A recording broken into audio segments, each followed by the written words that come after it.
Hello friends, welcome back to my YouTube channel history with Gagan.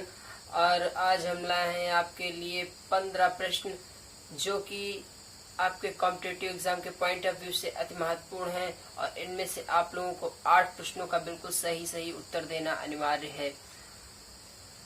और एक चीज हम आप लोगों को बता देते हैं कि आज तो आप लोगों को पता ही होगा, जैसा कि मैंने बोला था, सिंधु घाटी सभ्यता के बाद में आपका आएगा वैदिक काल। और आपके जो सिंधु घाटी सभ्यता है इसमें कुछ क्वेश्चन आपके रह गए थे, तो 3 क्वेश्चंस तो पहले वो कराएंगे, फिर उसके बाद में वैदिक काल में आएंगे। तो आपका ये जो 15 क्वेश्चन है ये आपके वैदिक काल के ही होंगे। और जो 3 क्वेश्चंस हैं वो हम पहले ही करवा देंगे, उन्हें आप 15 में मत ऐड करिएगा। आप केवल 15 का ही स्कोर अब लिखिएगा कमेंट बॉक्स में। So please let's begin now. आपकी स्क्रीन पे दिख रहा है पहला क्वेश्चन। मृणपट्टिका पर उत्कीर्ण सींग युक्त देवता की कृति प्राप्त हुई है। कहाँ से प्राप्त हुई है? बनावाली से, लोथल से, या फिर आपका कालीबंगा या सुतकोतदा? जल्दी से बताइएगा। तो देखिए इसमें से आप लोगों का हो जाएगा कालीबंगा।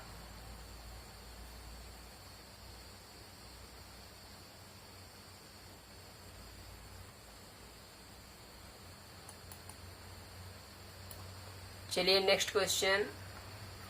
निम्नलिखित में से कौन सी सभ्यता नील नदी के तट पर पनपी? रोमन सभ्यता, सिंधु घाटी सभ्यता, यूनानी सभ्यता, या फिर मिस्र की सभ्यता? जल्दी से बताइएगा। तो देखिए इसमें आप लोगों का हो जाएगा मिस्र की सभ्यता।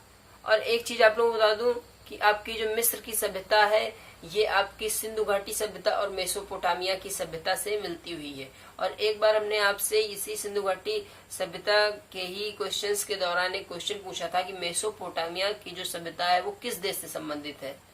तो आप लोगों ने जैसा भी बताया हो, तो चलिए हम आप लोगों को बता देते हैं कि ये आपकी मेसोपोटामिया की सभ्यता इराक से संबंधित थी। ठीक है, आइए आ जाइए नेक्स्ट क्वेश्चन।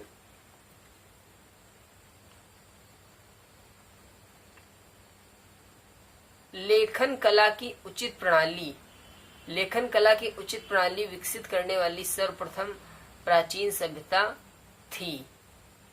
सिंधु सभ्यता, मिस्र सभ्यता, सुमेरिया, चीन। देख लीजिए इसमें से जल्दी से बताइएगा आपका क्या होगा। इसमें आप लोगों का हो जाएगा सुमेरिया सभ्यता, ऑप्शन नंबर 7।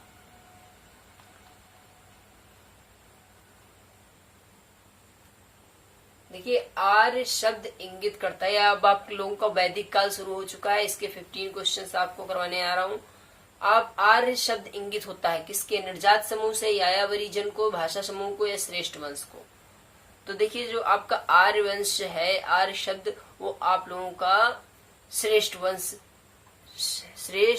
को आर्य शब्द इंगित करता है। और एक चीज बता दूं कि वैदिक संस्कृति में आर्य शब्द श्रेष्ठ, शिष्ट अथवा सज्जन तथा नैतिक अर्थ में अगर आप मानेंगे तो ये महाकुल, कुलीन, सभ्य, साधु के लिए प्रयुक्त हुआ है। तो आप लोगों का ये हो जाएगा श्रेष्ठ वंश। आगे नेक्स्ट क्वेश्चन।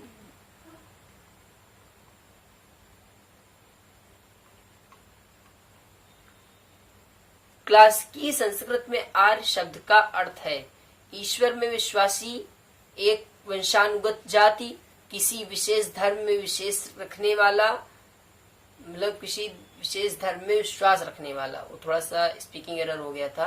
आगे एक उत्तम व्यक्ति, क्या होगा आप लोगों का? जल्दी से बताइएगा।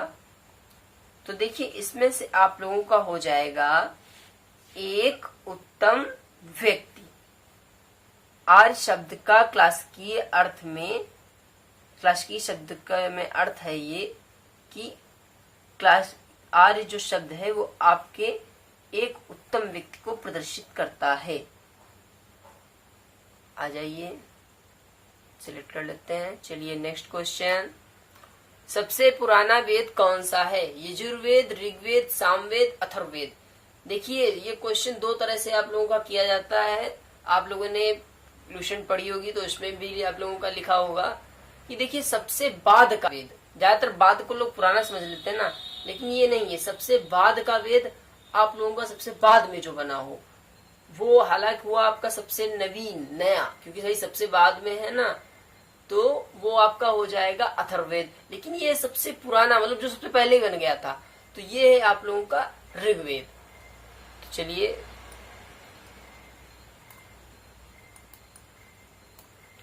नेक्स्ट क्वेश्चन, त्रयी नाम है किसका? 3 वेदों का, धर्म संघ व युद्धों का, हिंदू धर्म के 3 देवताओं का, 3 मौसमों का। जल्दी से बताइएगा। तो देख लीजिए ये आप लोगों का हो जाएगा तीनों वेदों का। और इन तीनों त्रयी वेद में आपके कौन कौन से आते हैं? ऋग्वेद, यजुर्वेद, सामवेद।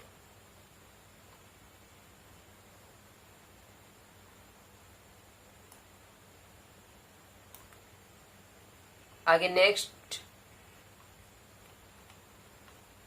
देखिए, सुमेलित कीजिए।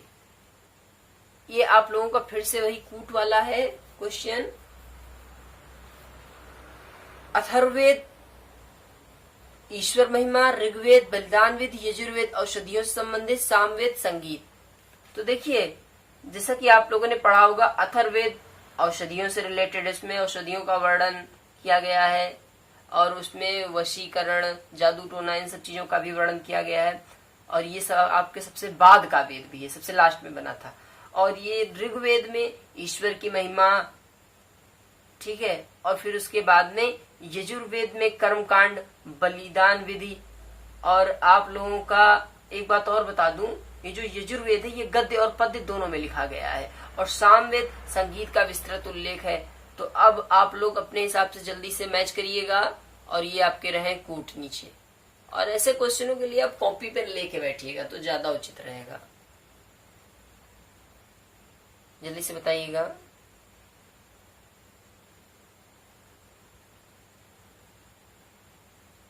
चलिए हम आप लोगों को बता देते हैं।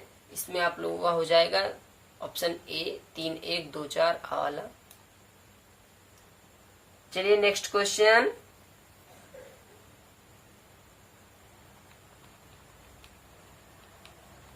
फिर से देखिए वही कूट वाले आए हैं आपके क्वेश्चंस।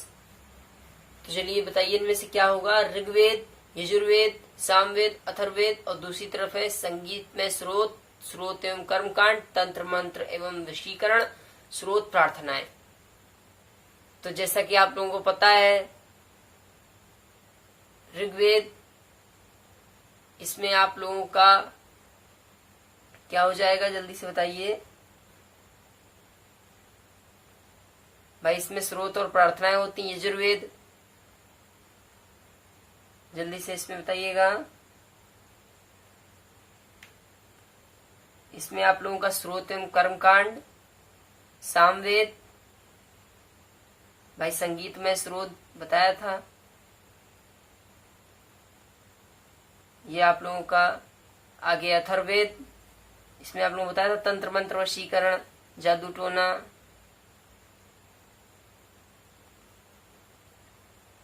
चलिए तो इसमें से आप लोगों का हो जाएगा ए। चलिए आ जाइए नेक्स्ट क्वेश्चन। निम्नलिखित 4 वेदों में से किस एक में जादुई माया और वशीकरण का वर्णन है? वही जादू टोना, वशीकरण, तंत्र मंत्र। तो ये आप लोगों का हो जाएगा अथर्ववेद।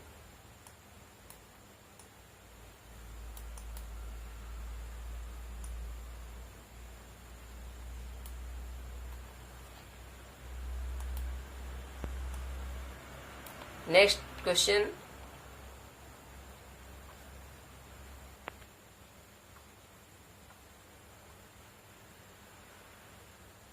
देखिए ऋग्वेद में ऋचाएं हैं। कितनी ऋचाएं हैं ऋग्वेद में? 1028, 1017, 1128 या 1020। तो देखिए इसमें आप लोगों का हो जाएगा ए 1028। और यदि 5 सेकंड से कम समय मिल रहा हो आप लोगों को आंसर बताने के लिए, तो आप लोग वीडियो को पॉज करके भी आंसर बता सकते हैं। आगे नेक्स्ट क्वेश्चन नंबर 9, ऋग्वेद का कौन सा मंडल पूर्णतः सोम देवता को समर्पित है? 7वां, 9वां, 10वां? जल्दी से बताइएगा, 7वां, 8वां, 9वां, 10वां कौन सा होगा इसमें? तो देखिए इसमें से आप लोगों का हो जाएगा 9वां। ठीक है, और इसमें देखिए ऋग्वेद में जो कुल 10 मंडल हैं उसमें से इसके 9वें मंडल के सभी 114 मंत्र सोम देवता को समर्पित हैं। आगे ऋग्वेद संहिता का 9वां मंडल पूर्णतः किसको समर्पित है? इंद्र और उनका हाथी, उर्वशी और स्वर्ग, पौधों जड़ी बूटियों संबंधित, सोम और इस पे नामाकृत देवता। तो देखिए इसका 9वां मंडल अभी ऊपर बताया गया था, तो आप लोगों का हो जाएगा इसमें से डी, सोम और इस पे पर नामाकृत देवता।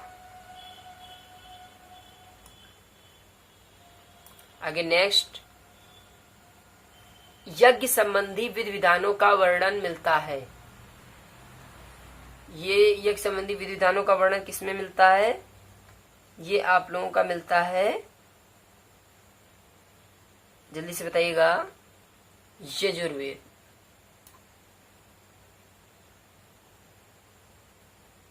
चलिए नेक्स्ट क्वेश्चन है आपका, निम्नलिखित में से किसका संकलन ऋग्वेद पर आधारित है? यजुर्वेद, सामवेद, अथर्ववेद, उपरोक्त में से कोई नहीं। तो इसमें से आप लोगों का हो जाएगा सामवेद।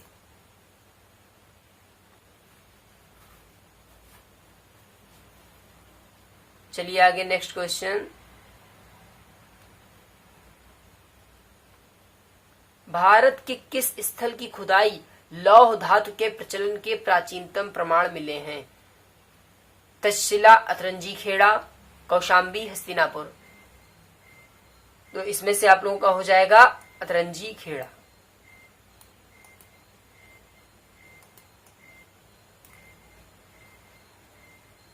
आगे नेक्स्ट क्वेश्चन, उपनिषद पुस्तकें हैं धर्म पर, योग पर, विधि पर, दर्शन पर।